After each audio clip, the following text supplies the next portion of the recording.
What is up, and welcome to another episode of GSP, the Good Sugar Podcast. I am Ralph Sutton. Marcus Antebi with me. Marcus, today's episode, a lot of it is going to be focused on running because we have a guy on that's a very interesting story. Running and food. And food, which food always is going to be. I think food is always going to be associated with everybody in the world. It'd be impossible to find somebody that doesn't eat. Someone that doesn't eat. Yeah, where food isn't an aspect that they think about in some way, shape, or form. If you're a trainer, it's thinking about it as a very clinical food fuel relationship. If you're someone like me who has a somewhat unhealthy addiction to food and thinks about it as a part of, like, I think about meals. I was talking to my mom's been here for a week, and we were talking about meals that we had 10 years ago. Oh, remember the time we had that steak, and remember that chicken? And we'll fascinate, they resonate in our minds as a pure form of joy that someone who looks at it as fuel is never going to think that way. But food and running is going to be a big part of today's episode, Mark. I don't think there's anything intrinsically wrong with how you look at food. I think many cultures that were very grounded people that didn't live in addiction celebrated food. Absolutely. It's a very important part of our life. It's not really that much different than celebrating your family, your friends, your accomplishments. I think what is important is that we celebrate food that is truly helpful to us and not harmful to us. And I think that's a shift that you make when you grow up. And when you say that you have a bad relationship with food, I don't think that you have a bad relationship with food. I think you have a very reasonable and balanced, obviously you're not an austere guy. You're not a monk that lives in a cave and eats and counts 5 grains of rice. But what I think that has come from our conversations the most is that, like most people, there's a relationship with your weight versus with your food. If you could get away scot-free with your size and eat whatever you want and not be unhealthy, you would, because you derive pleasure from it. And so there's more of a weight issue. You don't feel your best when you're at a certain weight. Right, and so of course. What I want to say is that what I've learned is that there's a specific body type that we create in our mind, whether it's a recording of what our parents look like, or our grandmother, or someone who loved us, a caregiver. We also have in our psyche, we have our parents, the people who loved us, their behavior patterns. And when we get to a certain weight, we find a comfort zone, even if it's not healthy, even if we can't run our best. It's very, very hard to surrender that body type and move into the body type that you're supposed to be in that's optimal to your health. And I think a lot of people struggle when they drop a lot of weight, they don't feel like themselves. Right. And also think that before you will feel like yourself, you need to be at that weight for a while. You do. Well, you have to become keep the new you. You've got to get to the it's not about weight, and it's not about anything more than mastering addiction and becoming more present in what you're doing. And we have to do some healing work. So when a person actually loses the weight, the work just starts. Now that person can feel again. And if they stop doing the writing, the therapy, the talk, the prayer, the meditation, the yoga, the exercise, all the things that fall into that category of self-work, when you stop doing it, then when the anxieties come back up, we'll have no choice but to act and react in the way that is the pattern throughout our lives. So you have to maintain the work. There's an interesting concept I've heard many times about people who say, like, their comfortable weight versus like their like diet weight or whatever. But there's a comfortable weight and then not being overweight. There's like, I know where I need to be, where I still could probably lose 10 more pounds after that. But 235 for me, I am in good shape, right? Maybe if I wanted to look like an elite athlete, I could get down to 220, but 235 is where I should be. 250 is not where I should be. I think it's not just comfort in the body, Ralph. It's also there's a incredible component. The body and the mind, really, you have to start seeing it as one thing. No, I agree with you, but I'm just saying the body's thinking. The body's a thinking thing, and when there's something not in harmony or something's out of alignment, it's normal for your body to send you consciousness signals that something has to be done. So that's it. We're not judging body types and pear shapes and overweight and cellulite. That's obviously vanity-based stuff, and it's important, I guess, to some degree. We're really talking about the psychology component. Is where do you feel uncomfortable if you get too thin? Where do you actually start to not feel I would love that to happen. I'm working on it. I'll tell you that. We're going to bring on our guest today. Very fascinating guy. Has done something that, to me, is unfathomable because it's such a monumental achievement. All right, so here he is right now. The website is jjb.life. It is at Jeffrey Binney on Instagram. Jeff Binney, how are you, buddy? Oh, I'm swell. How are you guys? Good. Well, let's say you're a comedian. Thanks for being on the show. Thank you. Comedian, motivational speaker. You have a film called Once Is Enough, and we'll get into all of it. I find your story fascinating. I'm sure you've told this a bunch of times, especially since the movie came out, and congratulations on winning some awards for that as well. But the bottom line is your mom passed away due to obesity caused by heart disease caused by obesity, correct? If I'm not mistaken. Correct. And at the time you were 340 pounds. I don't know where you are now. You're 6'2", and then you decided that you would use this horribly tragic event and change your life and start literally moving yourself into a more positive outlook. Is that fair? That's spot on. Yeah, that's fair. Good. So now, let's start with, I'm sure there were other things before the idea of running a 100-mile marathon, especially if you never ran in life. Had you thought about other things or think this, I'm just going to do this, or maybe I know you're vegan now, maybe I'll just be vegan, or it's like, no, fuck it, all in, balls deep, or let's not do it. Like what was the thought process? Yeah, well, it started, so I had been on tour for a year and a half, and I came back to New York City, the heaviest I had ever been in my entire life, 340 and some change. And two things, a friend dared me. I grew up on a pig farm in Missouri, and I had this friend who was vegetarian. I didn't really care, but I loved like poking his buttons just because it was so easy to like get him worked up about it. And he dared me to, PETA had this like 30-day vegetarian challenge. He was like, I bet you can't do it. I was like, I bet I can. And I gave it a go, and it was actually really easy. It turned out I realized I had been a little hippie vegetarian since I was a little kid. You know, I mean, hunting is a huge cultural thing where I'm from in Missouri, and I was never into that. I always loved helping my dad like with the crops, but I hated helping him with the pigs. And it just kind of all clicked. I also didn't miss meat. And so that was one component. The second component, I realized that in New York City, I could get most places faster on my bike than I could on the subway because I lived in Bed-Stuy. Yeah, I mean, by the way, I do that all the time. I have a friend who we always meet on the West Side, and he tried every method, a train, an Uber, and I bike, and I always beat him back to the other side of the city. Yeah, I lived on the G train, so it was definitely a time saver. So those were the first things, and that was right before my mom's kind of final decline, and that's kind of what pushed me into making some extreme running choices. I definitely didn't go like couch to 100. I started running. She spent the last 3 months of her life in the ICU, and I started running during that period. And I did a 20-mile trail run, and then I did a 50-mile. And the 50-miler was kind of the litmus test for the 100-miler. At that point, I had the idea to do a 100-miler. And I was like, if I can finish 50 miles and I don't hate it and I'm still relatively healthy afterward, let's pull the trigger. And so I'm sorry to interrupt. Let me ask you, as a guy who just started running a year and a half ago, never ran a moment in my life, right? So I started about a year and a half ago. The longest I've been able to run at this point is I did a half. I did a half twice, but it took me a year and a half to get there.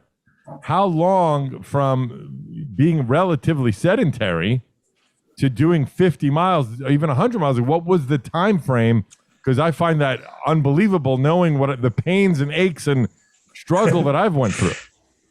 Yeah, so going from beginning of my running journey to the 50-miler was probably about 2.5 years, something like that. So it was a while. Yeah, that makes a lot more sense. And also, I see that you did it in like just under 30 hours, right? So that is a continuous 30 hours, or do you stop and shit? Do you stop and eat? Like, I have no idea how that works. Well, when I first got into ultra running, I don't even remember who he was, but I was told some guy that I had met about it. And he said, "Oh, isn't that just kind of like fast walking for a long time in the mountains?" And it pissed me off. I was just so annoyed. But 2 years later, once I was a little more experienced, I realized he was totally right. There's lots of hiking, lots of power hiking, lots of breaks. There are aid stations. I mean, I'm slow enough that I'm always fighting the time cutoff. So every aid station has a time cutoff, and if you're not there by that time, they pull you from the race. Oh, wow. Yeah, so they don't just let you, saunter along however slowly you'd like. The super fast people, it's not ideal, but I mean, if things get real bad, they can take a quick nap or something. They've got that time. But we chubby boys are like constantly just trying to stay ahead of that cutoff. So no time for naps, but yeah. Breaks. That's great. So you're in relatively constant motion for a day and a little over like a day and a few hours, which is it's just hard to believe. This morning I just got back a half hour ago from my fastest 6-mile run ever. I am nice. I am 6'5", and when I started my trying to lose weight journey at this show started, I was 320. So I wasn't that far behind from you. And now I just did my 6-mile, which I never thought I would do, under a 10-minute mile, which is crazy for me I couldn't even fathom that even 2 months ago. So I'm amazed that I got there, right? But I have found, which I'm curious with you, recovery is a big part of it for me. Have you injured yourself? Do you have a methodology as someone who never ran in their life and doing these crazy things? Is there certain recovery steps that you really believe in? Well, I mean, recovery in general is vital. You need to rest just as much as you are working hard. I was lucky, especially knock on wood as a bigger dude. I have been really lucky not to have any, knee issues or joint issues. I mean, I'm carrying around, a decent amount of weight. I sprained an ankle once, and that put me out for about 4 months. And I dealt with, pain from it for a little over a year. I would say that, in ultra running, the tactic is to not get injured, because at those distances, you really can't, you might be able to go out and pop a 1 or 2 mile run in with like a minor injury, but you can't go do a 25-mile training run on the weekend with even the smallest of injuries. So I worked with Ian Sharman, who I think someone recently beat it, but he held the fastest 100-mile time in the US for quite a while. And I trained with him. And that was task number one with everything he had me do, was to make sure that I didn't get injured. Because it's kind of an end game when you're trying to do, these huge long runs. I think the other thing is, for ultra running, especially, the mindset is a little different. I never remember him talking about speed aside from trying to beat the cutoffs. In fact, one of the first exercises we did, I think it was a mile he sent me out for. And I think it was like 120, or 130, 120. My heart rate couldn't go above that, or I had to run it again. And I wish he would have just told me the first time. But what he was trying to say was, hey, you basically need to fast walk this mile, because you just, you can't spend 30 hours with your heart rate at 150 beats per minute. So I think slowing down is a hard lesson for a lot of people who get into ultra running. Yeah, and by the way, I do that a lot. And Marcus, I want to ask you, I want to tie into this here. So I've had to learn to really watch my pace on longer. Like when I did the half, your instinct is to just start running out and killing yourself. But if you do that, you will never make it. So understanding pacing and understanding how to keep your breath and your heart rate. Marcus has a background in fighting a lot. I'm imagining, Marcus, that comes out a lot in fighting as well, to try and understand that you need to pace yourself and you need to keep your mind into understanding your heart rate. Is that correct? Is that fair enough? Yeah, I mean, there's two ways to train that. I mean, one way is to be totally unconscious of it. I remember when we used to play ultimate frisbee, I'd run sprinting back and forth for 4 or 5 hours, and the terrain was terrible, and I was so involved in the game and the sport and the fun, and it was a Saturday. You don't really even think about what you're actually doing. And in fairness, we were both 22, so it's different. Well, yeah, and so there's something to be said about being highly unconscious of it, so that it's almost a fourth thing in the background of your head. And you'll find in a lot of sports, there's people who actually perform unbelievably well with that.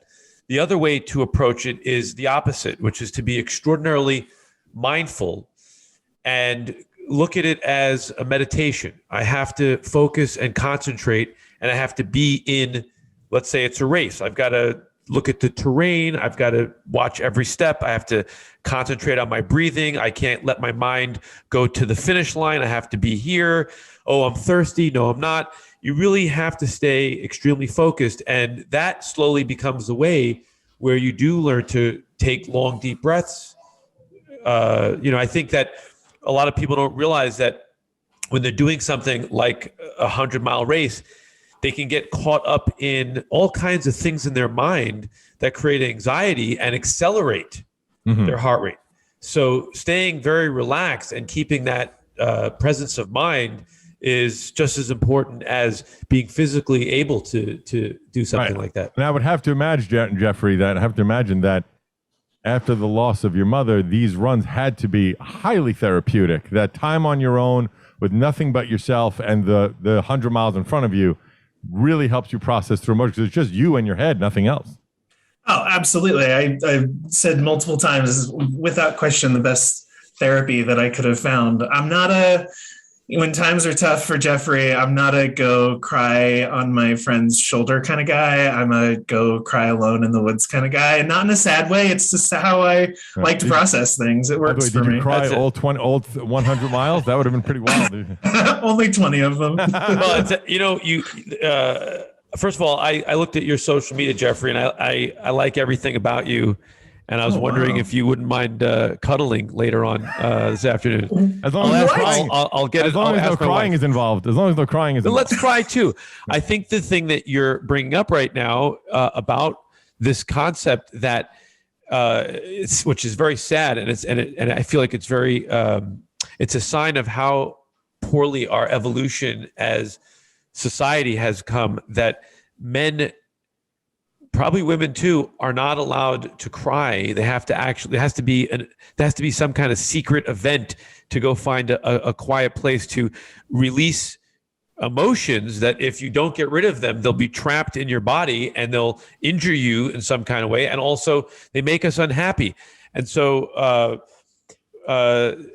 tell me more about your crying alone in the wilderness process. I'm kind of interested to see what that's about. I just would love the idea of me running a 100-mile ultra marathon and Jeffrey coming past me and just crying and running at the same time. Sobbing. I think there's definitely some of that. I also, for me, a lot of those long training runs were really, really meditative. I often would unfortunately, sometimes I do it when I'm driving too, but you know how you're driving and you get somewhere and you're like, I don't really remember how I got here. You get sidetracked and your brain goes somewhere else. That would happen so frequently on runs. And when I would kind of, become conscious of where I was and what I was doing again, I would be left with that same feeling that I often have when I'm done meditating. And so I think that was part of it. I think, I grew up in the Midwest where men are men, and I'm sure, as like progressive as I am now, and I like to think as in my mindset, I'm sure that plays into it as well. But it was just nice to get away. I also had been living in New York, and then I moved to LA, and I worked in theater, like in comedy, and lived in New York City. And I always thought I was an indoor kid.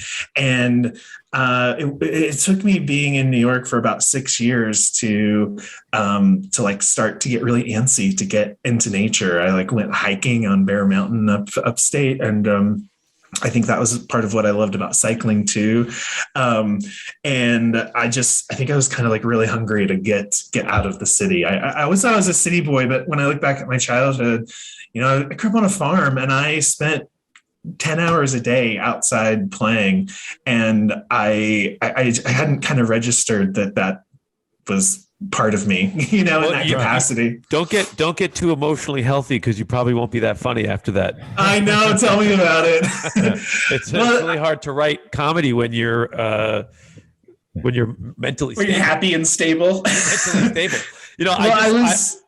I want to come back because we drifted away from something I think could be important. I'm 52, and I would say that it's taken me a very, very long time for me to be in a comfortable state of mind where I could actually allow myself to start feeling some stuff from my childhood. And it's confusing because oftentimes there's not a lot of sadness. I feel like there's supposed to be sadness there about stuff, and I don't feel the sadness. But then when I'm watching, I have a 6-month-old daughter. When I'm watching her in her perfection, tears start to well up. And that's when I start to say, okay, wait a second. I didn't have a mommy that took care of me this way. I wasn't relaxed and calm. I was in an anxious state as far back as I can remember. And so my wife this morning, she goes, "You look like you're about to cry." I said, "I wish I could." Then did you say, "I'm not crying, you're crying," and you ran out of the room? Yeah. So tell me more about your healing processes and your grieving processes. Yeah, well, I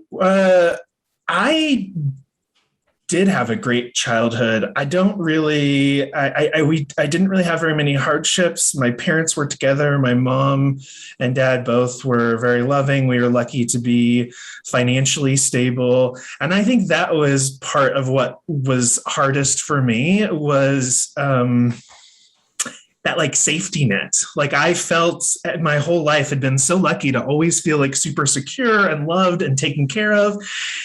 And it sounds so silly because I was 31 years old when she passed away, but it felt like, oh crap, like now I have to be an adult. Like I'm in charge of myself now. I don't have anyone to call when things go wrong. And I think that was a lot of my pain was like growing up, which sounds so stupid. But if I'm playing devil's advocate, Jeffrey, you obviously had an unhealthy relationship with food. If you were 340 pounds, I'd have to imagine you weren't. There was something going on that was not healthy, right? That's fair to say.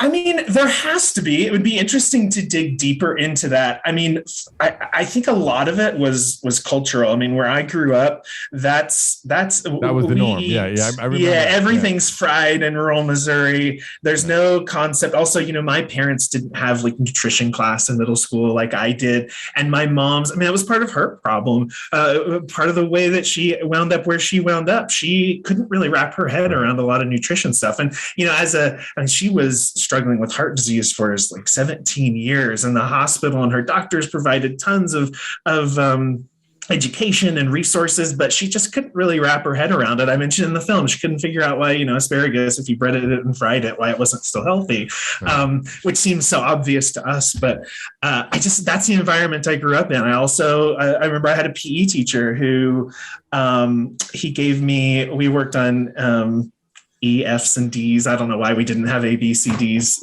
grades, but he gave me a C, and she went in and talked to him, and she was like, "What, is he not participating? Like, what do I need to do? Like, what's the problem?" And he was like, "Oh no, he's participating. Like he's fine. It's just, he's overweight. He's unhealthy." And I mean, the guy had a point, but my mom went full tilt mama bear on him. So I just always grew up in a place where like, it's fine. Like, who cares if you're overweight? In my community, 80% of the people around me were overweight. So it was normalized. Maybe that's, but I'm not playing psychiatrist or therapist over here, but I'll keep the focus in on myself. My study a lot now and the stuff that I write about really pertains to solution to not just my own problems, but really to the problems of humanity. And it doesn't really take a genius to look and say, wait a second, all these problems that we have as a species really arise from the imperfections in our child rearing practices. And no one can get it perfect. That's not what I'm saying, because there's no such thing, because the world isn't perfect and the human mind is far from perfect. What you'll hear very commonly people say is, I had a great childhood. And what it sounds like is that you got the nurturance and the love, and there wasn't a great deal of trauma. However, there's something to look at in the fact that your dynamic was mired in addictive cycles and behaviors, which is indicative of emotional trauma that perhaps your mom didn't have the greatest childhood. And also what you said too was cultural. It's cultural for everyone that we live in a society that even if you had a near perfect childhood, the values and the concepts that we have in our modern world create a little bit of dysfunction. And so I think it's important not to focus in on whether or not you had a perfect childhood, but to try to pinpoint where there were deficiencies, because they are certainly the linkage to your own addictive cycles, your own addictive behavior. Addiction is born first and foremost from anxiety. And it's a coping mechanism to deal with that utterly painful existence of being anxious and frightful. Whoa, Lord. Okay. What's funny is what? When you said Lord. It's deep. It's very deep what you just said. It's very deep. Come on, man. We ain't. What are we? Children here? We're playing games. We got a podcast, man. We got to say something here, for God's sakes. I used to host the Sturgis Rally in South Dakota, and the first time I went there was when I found out the concept of second dinner. I didn't know what was going on. Like, they're all going out again 2 hours later for another dinner, and that was just normal to them out there, and I never understood that. Speaking of which, out of curiosity, what's now that you're fully vegan, right? I think you're fully vegan now, right? Yeah, well, I call it plant-based. I cheat, but yeah, mostly vegan. That's what we'll go with. Has there been anything that's been really difficult to give up food-wise? You said the pork wasn't that hard, but was there anything that you found? Cheese, for sure. Cheese. Okay. Yeah. Cheese is the hard one. May I ask, from your bloatiness of 320, where you're at now? Yeah, I just weighed myself this morning at the gym, 382, something like that. My very lightest. I think you mean 282. You said 382. I think. Oh, yeah, 282. Yeah. Oh, you're going in the wrong way. Yeah. Let's go back, Jeff. What did you think about what I said? My little soliloquy. What is your commentary on that? Yeah, I mean, I think it was very dense. Yeah, I'm trying to replay and break it down. Yeah, I mean, both of my parents for sure did not have the same childhood that I had. That's for sure. They both, I think, definitely did have some stuff that, being of their generation, they might not have identified as trauma, but me being hopefully slightly more informed, I'm pretty sure they have had and have a lot of trauma from their youth.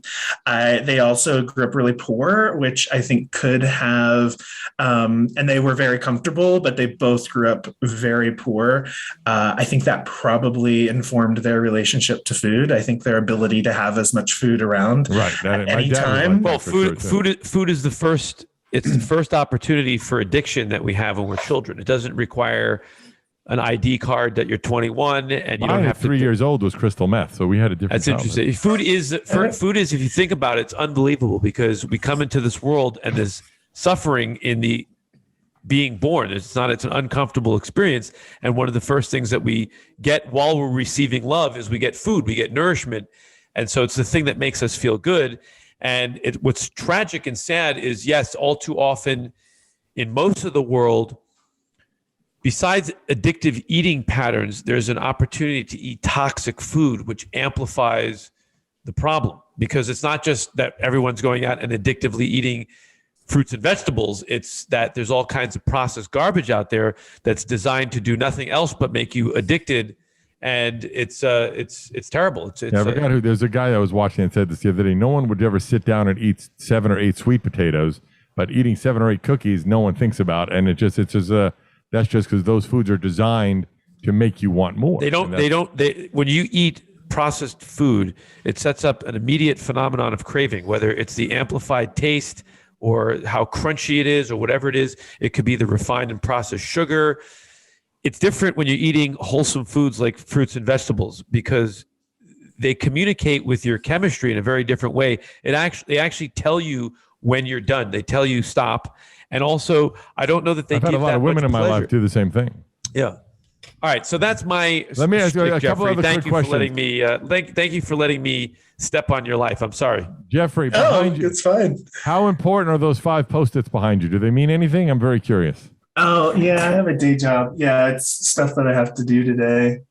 They're on a weird little scale, though. Those little dots mean anything? I'm just curious. It's weird looking. Oh, the dots are light coming through the I holes thought in it was my blinds. like stickers of improvement. No. Oh, I got you now. Okay. No, Okay. no. And now also one of the quotes that I read you say, which I like, is you were smart enough to start, but dumb enough not to quit. So Yeah. how many times along that road to that, I assume it's called Once Is Enough, the movie, because you're not going to do another 100-miler. I could be wrong. You are wrong, and we Oh. actually it comes from a quote by Mae West that we reveal. It's the last line of the film. Mae West had a quote. She said, "You only live once, but if you do it right, once is enough." Oh, I like that. I thought that was also a reference to some. That's a great spoken to quote. some women in my life who've had sex with me, and that was their response. Yeah, well, we purposely chose it for that reason. Oh, I like that. Have you done another 100? No, have you? Yeah, I have attempted to and I missed time cutoffs for both of them. And Oh, got wow, pulled that's for why. At both least of them, it's pretty so- well. And now, when did you make the turn? You're obviously, you said you're a comic, and you had this film and all this other stuff. But at some point, you also added motivational speaker to your list of things that you do. When did that happen? Is that a result of the movie or prior to the movie? Yeah, no, it just kind of fell in my lap after the film came out. I started getting some inquiries, and it turned out I loved it. Whenever I was, focusing on comedy, I always said I liked comedy with a purpose. So, even if I was telling a poop joke, hopefully it was part of a bigger story that was hopefully at least slightly more meaningful. And it turns out that motivational speaking is kind of the perfect mix of that. Like, I can still infuse humor and comedy, but with the purpose to, motivate, inspire, storytell. And so, yeah, I'm loving it. And it's just a result of the film. Can you tell a joke on demand? No, I could, but I'm not going to. Oh, okay. Yeah, It's like it's a comedian's worst nightmare to be. Can I tell you my favorite put on joke of the spot. week? It's an old joke, but it's my favorite Let's joke of hear the week. it. A guy comes into his house with a sheep under his arm and says out loud, "This is the pig that I have sex with when you're not around." And his wife said, "That's a sheep." And he says, "I wasn't talking to you." That's a good one. That one works on the fly. I might use that. Thank you very much, everybody. Thank you. I'm here all week. Okay, so I think it was great, very fascinating to me because you and I have a lot of symmetry. I will never run 100 miles. My goal, I had this thing, I had an epiphany this week because I have run 2 half marathons on my own, not in any sort of sanctioned that's race incredible. thing. But now I'm doing my first one that's an actual sanctioned race in February, right, in Miami. Awesome. And if it goes well, my desire is to fly around the country 2 or 3 times a year and do different half marathons. But I don't think I'd ever want to do a full marathon. And that's only a quarter of what you did, which is crazy to me. Well, that's where that's the title of one of my talks, Smart Enough to Start, but Dumb Enough Not to Quit.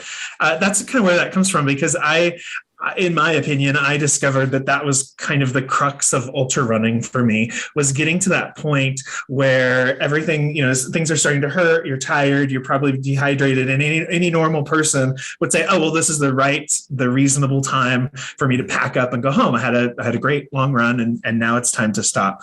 And you have to push through that in ultra running, obviously. And it turns out some really magical stuff happens when you don't quit. Now, if you're experiencing long-term substantial injuries, stop. You have to take care of yourself. But it turns out a lot of those, twitches and small injuries, it turns out if you just run them out for a few miles, they go away. If you eat some food, your mind, you get some sugar in your brain, your mood changes. You can, drink water and get rehydrated. It turns out if you don't stop, some really cool stuff happens. And I've found a lot of parallels just in life with that same message. I mean, the film, for everyone wants to talk about, oh my gosh, you ran 100 miles. That's incredible. Honestly, I think finishing the film was the harder marathon. That process is just brutal. And when I first started, I knew it was a big decision. I knew it was a huge project. And so I asked a lot of my friends in the industry for advice. And one of my friends, he said, if you do it, just finish it. Like if you're going to make the decision, you have to finish it. That will put you ahead of 95% of people who start films because most don't get finished. The hardest part is editing. The hardest part is editing. Yeah, well, we were doing it on a budget, and I'm, I was always overly optimistic about my skills. So we kept getting to different steps, like color grading. I was like, I'm gonna take 2 months. I'm gonna learn deep. I'm gonna dive deep into color grading. You edited yourself? Well, so with almost every step, I thought I could do it myself, and I started, realized I couldn't, and then hired someone who knew what they were doing. I remember once I decided to get very ballsy. I was going to teach myself a coding language, right? And I took a book out, and I opened it up, and the first page said, if you can't do, I forget what it was, but A, B, or C, you'll never be able to get to do this. So just close the book, put it back on the shelf, and walk away. And that's exactly what I did. I did in 1995 and 1998, I was producing skydiving training films, and I was in DeLand, Florida, where it was a lot of industry of people that are longtime veterans in skydiving. And then when I came back to New York by 2001, I had a production company, and so I produced a documentary on a competition in skydiving that these experts had, and I had spent so much money on editing from previous projects. I said, you know what? I'm going to do this myself. I had sat in enough edit bays. So I bought back then in 2000, whatever it was such elaborate equipment. I had an Avid DV Express, and I had all these, arrays of hard drive space. And it took me 9 months, and I sat and I meticulously taught myself how to use the software and really how to make transitions and what different transitions do to the story, a fade, a jump to white, a fade to black, you know what I'm saying? I actually love that process. I think it's a very creative process. I enjoy it a lot. Yeah, I usually do too. It was really from a creative standpoint, it was really interesting we filmed everything. So all of the running, everything was done. And then I started writing my show. And it was fun to be able to look at the footage and see the story components and be able to craft the live show with that in mind, fill in story gaps. And is it narrated, or did you tell the story as it went on its own? Yeah, and I wrote my first 50 minutes stand-up set and filmed that separately. So it's documentary with the stand-up. Yeah, so a piece. Yeah, it's like stand-up storytelling. It's like a more storytelling structure. But it was, when we got to the editing part, I started trying to edit, but I had a really hard time viewing the story from an outside perspective. And I finally had one of my friends who's an editor do the first pass and I got it. And I was like, oh yeah, that's how we should tell the story. It amazes me as someone, we just started on my network, Gas Digital. We just started a behind the scenes show, right? Which is showing what it's like to make podcasts. So we just released, there's 6-minute ones and released the first one. And we have a kid on the team that's doing it. He's just really good editor. And he films these bits throughout the day, every day for a week. I'm like, this is never going to make any fun. In my head, this is going to be a disaster. And when he brought it together to show me, I'm like, oh, well, this is fucking great. I never saw it that way. And it shows you what the difference of an actual editor who understands. My brain doesn't work that way. So I give him credit. It's amazing. Yeah, totally. Well, there were things that I thought were super important because they were important to me, but they weren't important to the bigger story. So I had a hard time, cutting those things that I had I placed a disproportionate amount of importance on. And then, after the film was done, I remember when the day we finally shipped it off, all the drives to the distributor, it was done, done, could not be touched again. I had to do my final review and I texted my best friend and I was like, I think I may have just watched my film for the last time. Thank God, because I had watched it so many times, and it was my story, and like I still couldn't watch it without crying, and I was just so tired. It was so exhausting almost, because I had felt like I had moved on and at least mostly healed, and it just kept like tearing that the happens to all off. of us. I see a video sometimes of a father-son relationship, and it will, like, some note will hit, and it'll remind me of my dad who passed away a few years ago, and I'll get really sad. It happens. Just to switch gears, we have to wrap this up soon, but nowadays, do you still have a running regimen? Are you running a few times a week, every week, no matter what, or are you going to only do it when you start planning for your next ultra, or what? I'm super inconsistent. I will set a race goal and I will be just balls to the wall for 4 months. And then if I don't have a specific goal that I'm working towards, I'm always running at least a couple times a week, but not, at a crazy volume. Right now, I'm not training for anything. My husband's super into bodybuilding, so I've been going to the gym, and I don't typically like the gym. So I also, my ADD really manifests itself in my health endeavors. So I tend to get super into one thing for three months, a year, and then switch gears. And also, my weight is, I think that was something that I had a hard time accepting too, because, when I was running 70 miles a week, I think at my lowest was like 233, something like that. And, now I'm 50 pounds heavier. I would like to be a little lighter, but, comfortable is not always, 233 for me. So I used to really struggle with, as that weight started to come back, as I went back to normal life, like that was a huge struggle, but that's a whole other podcast. Well, the film is called Once Is Enough. The website, jjb.life, and at Jeffrey Binney is where you can find him on the Instagrams. And anything else you want to plug before we wrap this up? No, you got it all. Thanks for having me, guys. This is good fun. Marcus, I know you seldom want to plug anything, but do you want to plug anything before we wrap this up?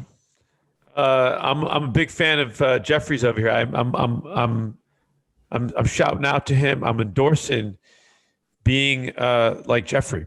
All right, fair enough. All right. That's a hearty endorsement. Thanks. Follow me everywhere at I Am Ralph Sutton, and my other podcast, The SDR Show, Sex, Drugs, and Rock and Roll, comes out on iTunes every single Monday and Thursday, and gasdigitalnetwork.com for the other 21 shows on my network.